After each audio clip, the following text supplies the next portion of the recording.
नमस्कार, मैं हूं राहुल राजपूत। बस्ती जिले के शहीद सत्यवान सिंह स्पोर्ट्स स्टेडियम में करोड़ों की लागत से कराए गए विकास कार्यों में गंभीर अनियमितता सामने आई है। करीब 9 करोड़ की लागत से स्टेडियम के जीर्णोद्धार, सौंदर्यीकरण से लेकर हॉस्टल निर्माण की योजना थी। आरोप है कि कुछ काम कराए गए, लेकिन कई काम को कागजों में पूरा दिखाकर भुगतान करा लिया गया। शासन स्तर पर शिकायत पहुंची तो जांच शुरू हुई। शुरुआती जांच में लाखों रुपए की अनियमितता सामने आई है। हैरानी की बात है कि काम की जिम्मेदारी यूपीआरएनएसएस के पास थी। इसके बावजूद जिम्मेदारों ने मिलकर खेल के स्टेडियम में भ्रष्टाचार का खेल कर दिया। न्यूज स्टेट इन्वेस्टिगेशन में बस्ती से देखिए यह खास रिपोर्ट।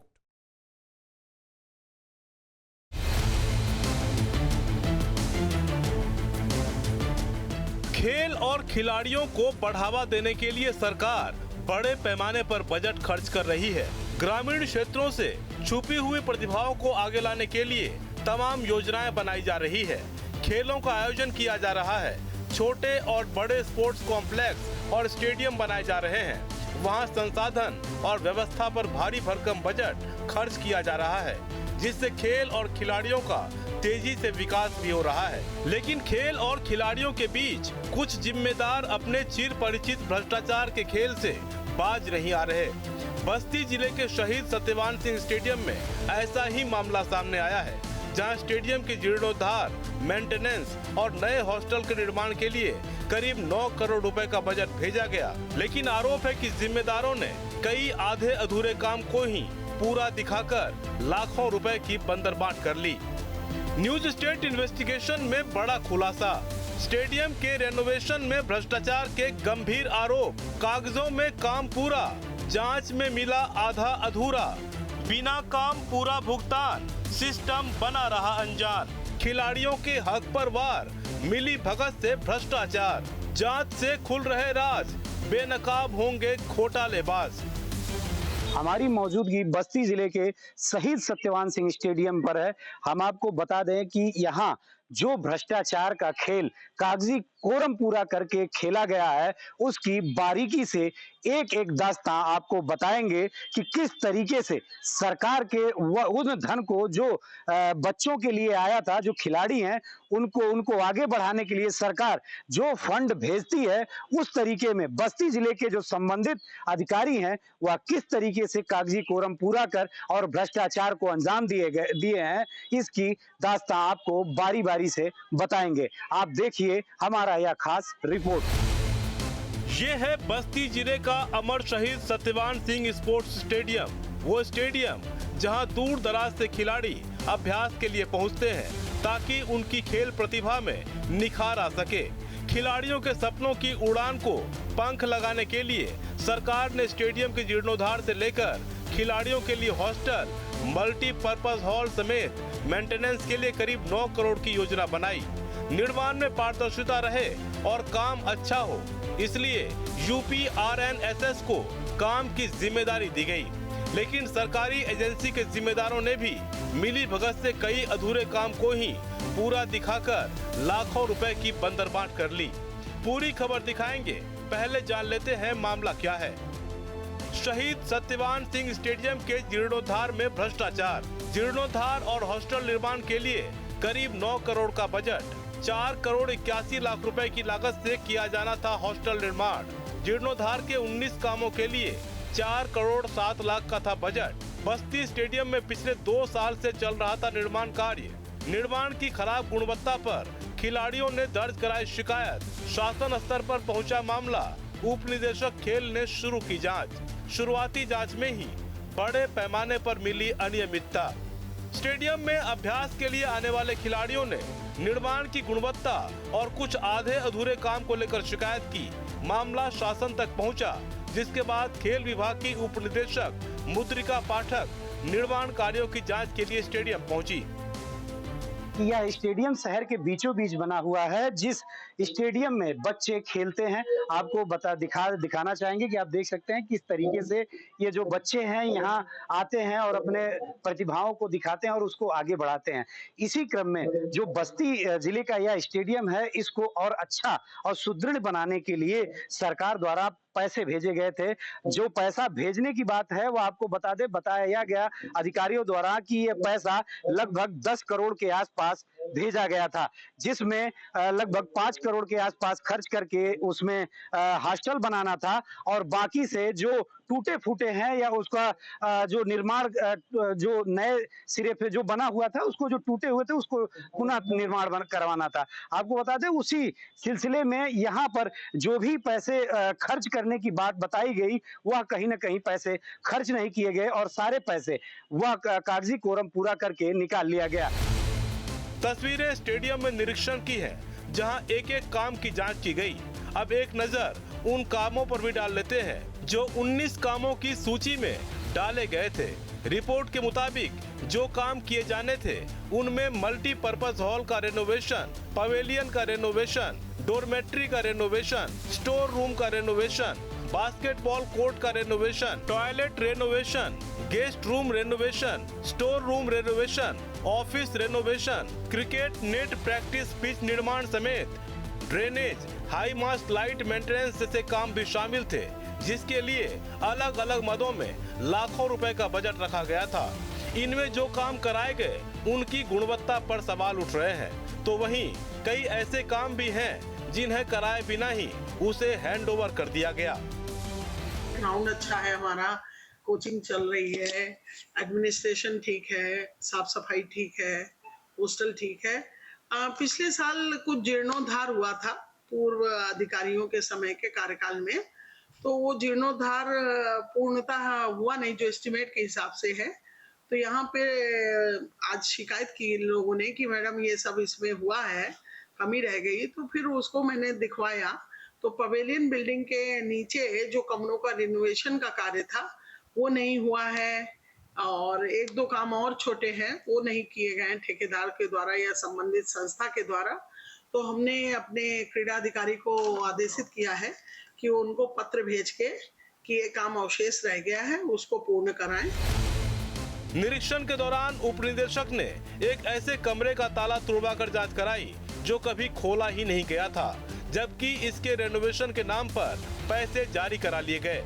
मजदूरों ने ताला तोड़ा तो अंदर अधिकारी भी दाखिल हुई और अंदर का नजारा देखकर हैरान हो गई। दावा किया जा रहा है कि पिछले कई सालों से कमरे का दरवाजा बंद था, तो सवाल उठना लाजमी है कि जब स्टेडियम में इतने बड़े पैमाने पर काम हो रहा है तो ये कमरा कैसे अछूता रह गया।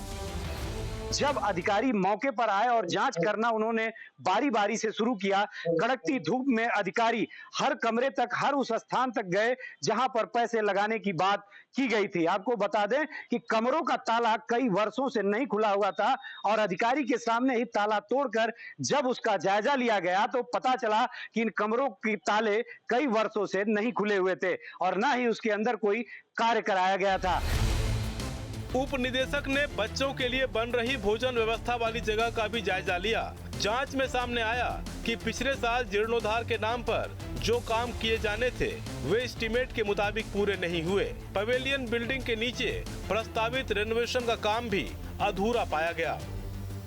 इसमें आपको बता दें कि जो कार्य होने थे वह जो सीढ़ी बने हुए हैं, सीढ़ियों के नीचे कमरे बनाने थे और कमरा बना हुआ था, कमरों का साफ सफाई और उसमें टाइल्स का कार्य कराना था, जिसमें जब इसमें जो यहाँ के मजदूर हैं उनके द्वारा या जो शिकायतकर्ता था उसके द्वारा यह बताया गया कि केवल पैसा निकाल लिया गया है और कोई भी कार्य नहीं किए गए हैं। बस्ती स्टेडियम में ये बोर्ड कार्यदायी संस्था उत्तर प्रदेश राज्य निर्माण सरकारी संघ लिमिटेड का है, जिसके मुताबिक योजना की स्वीकृति साल 2023-24 में दी गई थी, जिसके तहत स्टेडियम में जीर्णोद्धार का काम किया जाना था, जिस पर 4,07,89,000 रुपए खर्च किए जाने थे। मार्च 2024 में काम शुरू किया गया और 2 साल के भीतर कागजों में काम पूरा दिखाकर हैंड ओवर कर दिया गया। खेल के लिए हम बेहतर माहौल चाहते हैं, खिलाड़ियों को सुविधा मिले और जो सरकार का बजट आता है उसका सदुपयोग हो। खेल हित में कभी कभी गलत फहमियां रहती हैं खिलाड़ियों को, उनको पता नहीं होता कि क्या है, बस वो जर्नल सुन के उस पे वो अपना मंतव्य देते हैं, तो वो भी ठीक नहीं है। तो खेल और खिलाड़ी दोनों को वस्तुस्थिति से अवगत होकर तब फिर कोई भी स्टेटमेंट देना। स्टेडियम के जीर्णोद्धार के साथ खिलाड़ियों के लिए 50 बेड का हॉस्टल भी तैयार किया गया, जिसमें 29 अगस्त 2025 को मुख्यमंत्री के हाथों इसके शिलान्यास का पत्थर भी लगा है। नवनिर्मित हॉस्टल की बिल्डिंग अच्छी बनी हुई नजर आ रही है। छात्रावास को भी तमाम सुविधाओं से लैस करने की योजना थी, लेकिन इसमें भी जिम्मेदारों ने मिलकर घालमेल कर लिया। जब बात निर्माण की आई और हॉस्टल में जो बच्चे हैं उनको उनके लिए एक टीवी, हॉस्टल में एक टीवी लगाने की बात हुई थी, जिसपे उन्होंने खाली समय पर मनोरंजन के लिए वह टीवी लगाना था। लेकिन आपको बता दें कि अधिकारी के निरीक्षण में वह हॉस्टल में टीवी भी नहीं नजर आया, जिसका 2 लाख से ऊपर करीब पैसा निकाला गया था। खिलाड़ियों के मनोरंजन के लिए यहाँ एक बड़ा टीवी लगाने का भी प्रस्ताव था। रिपोर्ट के मुताबिक करीब 2 लाख की लागत से टीवी लगाया जाना था। इसके लिए फंड भी जारी करा लिया गया, लेकिन टीवी मौके से गायब मिला। ये तो सीसीटीवी है। इसमें दोनों का होगा ना, ये तो सीसीटीवी का है। टीवी चलती है, इसी में है सब। टीवी ऊपर ही था, उसी में सीसीटीवी भी है, दोनों उसी में अलग नहीं है। नहीं अलग। जांच के लिए पहुंची खेल विभाग की उप निदेशक को एक टीवी दिखाया गया, लेकिन ये वो टीवी था जिसे सीसीटीवी की मॉनिटरिंग के लिए लगाया गया था। टीवी घोटाला नहीं, टीवी लगी ही नहीं है, वो सीसीटीवी रखी हुई थी, उसी को उन लोग बच्चे लोग टीवी समझ के देख रहे थे, जबकि इंस्टॉलेशन सीसीटीवी का अलग हुआ है और एलईडी टीवी ब्रेयो की, ये जो ब्रायो की है एलजी की, वो लगनी है। तो अगर नहीं लगी है तो लगेगी, बच्चों को देखने मौके के पे नहीं पाएगी। हाँ नहीं, वो नहीं थी और वो हमारे क्रीड़ा अधिकारी की भी संज्ञान में नहीं था कि ये टीवी। स्टेडियम में सिर्फ निर्माण ही नहीं, मजदूरों का हक भी मारा गया। आरोप है कि ठेकेदारों ने मजदूरों से काम कराया, लेकिन उनके करीब 50,000 रुपए की मजदूरी का भुगतान नहीं किया। ठेकेदार और विभाग ने सुनवाई नहीं की तो मजदूरों ने कोर्ट में न्याय की गुहार लगाई है। जांच के लिए पहुंची खेल विभाग की उप निदेशक ने भी इसे गंभीर मामला मानते हुए रिपोर्ट भेजने की बात कही है। हाँ, मजदूरों ने कई महीने काम किया है, तो वो पूर्व अधिकारी जो ट्रांसफर हो गए हैं उनके कार्यकाल का है, तो उनके भुगतान की कार्रवाई करने के लिए कहा है कि किसके दोषी हैं, अन्यथा उनको कहीं से और काम से कंपनसेट करके उनको भुगतान कराने के लिए आदेशित किया। और इसमें हम लिखेंगे कि दोषी कौन है। उन्होंने शिकायत दी है मुझे और शायद वो कोर्ट में भी गए हैं। हाँ, उन्होंने माननीय न्यायालय में भी इसकी किया है कि मुझे परमानेंट किया जाए। जो भी है वो इस पूरे प्रकरण को हम समझ के आगे देख के अपने स्टेडियम का जीर्णोद्धार किया जाना था, लिहाजा उसमें बड़े पैमाने पर मलबा और पुराने सामान हटाए जाने थे। आरोप है कि स्टेडियम के जीर्णोद्धार के दौरान निकला कबाड़ भी नीलामी के बिना ही गायब कर दिया गया, जबकि उन कबाड़ को बेचकर जो पैसे मिलने थे उसका इस्तेमाल भी स्टेडियम के रखरखाव पर ही किया जाना था, लेकिन उन पैसों का कोई अता पता नहीं है। बात यह भी सामने आई है कि जो भी पुराने स्क्रैप निकले हुए थे, जो मलबे तोड़े गए, जो जिनको तोड़कर नया बनाने की बात की गई, उसमें से जो मलबे निकले, जैसे लोहे, कबाड़ इत्यादि जो भी लकड़ियां निकली, उसका अधिकारियों का कहना था कि इसको बेचने के बाद जो पैसा आता वह भी स्टेडियम के उपयोग में ही लगता। लेकिन आपको बता दें कि बताया यह जा रहा है कि उसको भी बिना नियम कानून को देखते ही उसको बेच लिया गया और उसका पैसा जो भ्रष्टाचार में संलिप्त लोग हैं उनके द्वारा गायब कर दिया गया है। खेलो इंडिया सरकार का सपना है, जिसके जरिए सरकार छोटे शहरों में भी खेल को बढ़ावा दे रही है, खिलाड़ियों के लिए संसाधन उपलब्ध करा रही है। बस्ती जिले में उस योजना को भी जिम्मेदारों ने ताक पर रख दिया। जो किट मुहैया कराया गया वह भी बिल्कुल 3rd क्लास का था, जिसको उन्होंने नकारते हुए यह बताया कि यह बिल्कुल गलत है और सरकार के पैसों का दुरुपयोग पूरी तरीके से स्टेडियम में किया जा रहा है। अब देखने वाली बात होगी कि जो संबंधित अधिकारी हैं या सरकार के जीरो टारगेट नीति को पलीता लगाने वाले लोग हैं, उन पर कब तक कार्रवाई होती है और जो सरकार का पैसा जिन अधिकारियों ने खा लिया है उसको सरकार कैसे वापस कराती है और क्या क्या कार्रवाई होती हैं। आरोप है कि इसके तहत खिलाड़ियों को 2M दर्जे का किट दिया गया। खिलाड़ियों ने भी इसके बारे में शिकायत की। खेलो इंडिया के तहत जो सामान आपको मिला था, क्या कुछ उसमें कमी आती है? सर जो स्पाइक और सूज आया था सर, वो तो मतलब बहुत छोटे छोटे बच्चे भी हैं, हम लोग के साइज को कोई भी वो सूज और स्पाइक नहीं था, क्योंकि पहने थे तो ढीला पड़ा था, क्योंकि उसमें रनिंग करने लायक नहीं था। और अपर ऊपर तो उतना खास वगैरह क्या स्थिति थी? ट्रक सूट सर नहीं अच्छा था, थर्ड क्वालिटी का था और अच्छा नहीं था, पहले से भी बेकार था वो। बहुत ज्यादा खराब था, थर्ड क्वालिटी का था उस हिसाब से। यही जर्सी ये जो पहना है यही है, आप लोग खुद देख सकते हैं किस हिसाब से है, पहनने में अनकंफर्टेबल लग रहा है और बाकी चीजें हैं उस हिसाब से, साइज भी नहीं सही मिला था। लेकिन खेलो इंडिया के तहत जो सामग्री आप लोग को मिली तो उसकी गुणवत्ता बहुत ज्यादा खराब थी। बहुत ज्यादा खराब थी। उधर इस मामले पर सवाल पूछे जाने पर उप निदेशक ने कहा कि खेलो इंडिया योजना के तहत आई किट की गुणवत्ता की जांच कराई जाएगी और यदि खराब पाई गई तो उसे वापस भेजकर नई किट उपलब्ध कराई जाएगी।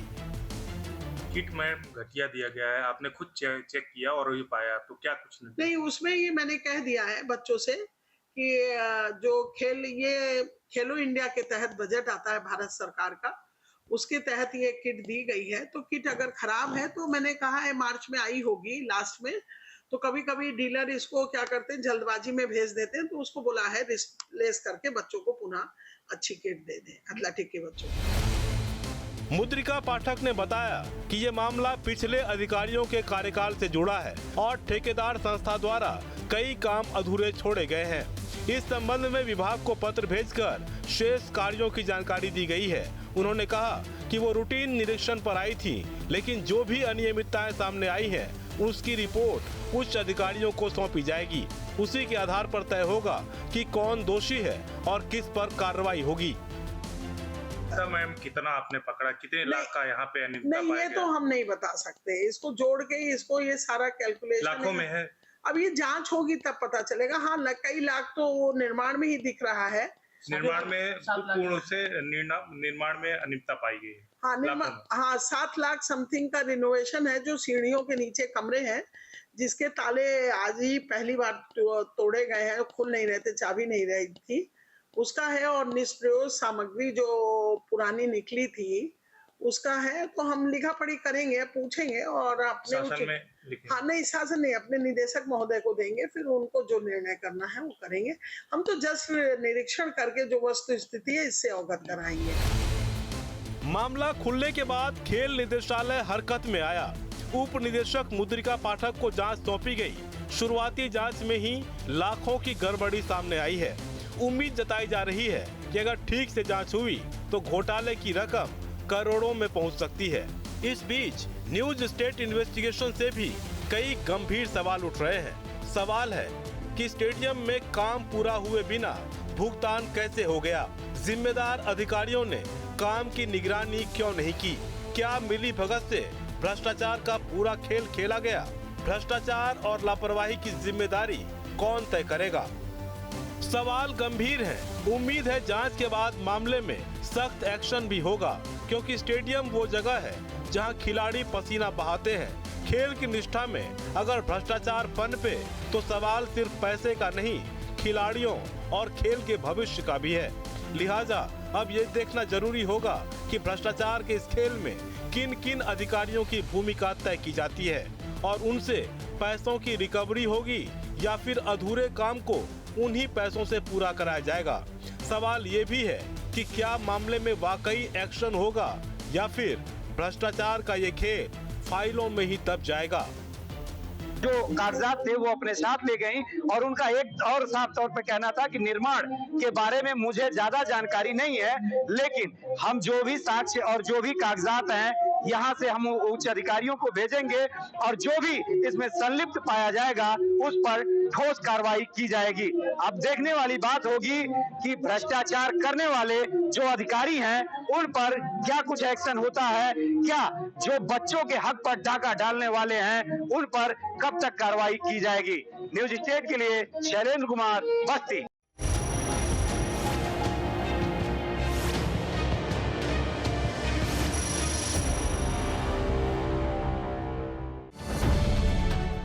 अब से डीडी फ्री डिश की चैनल नंबर 57 पर देखिए न्यूज नेशन।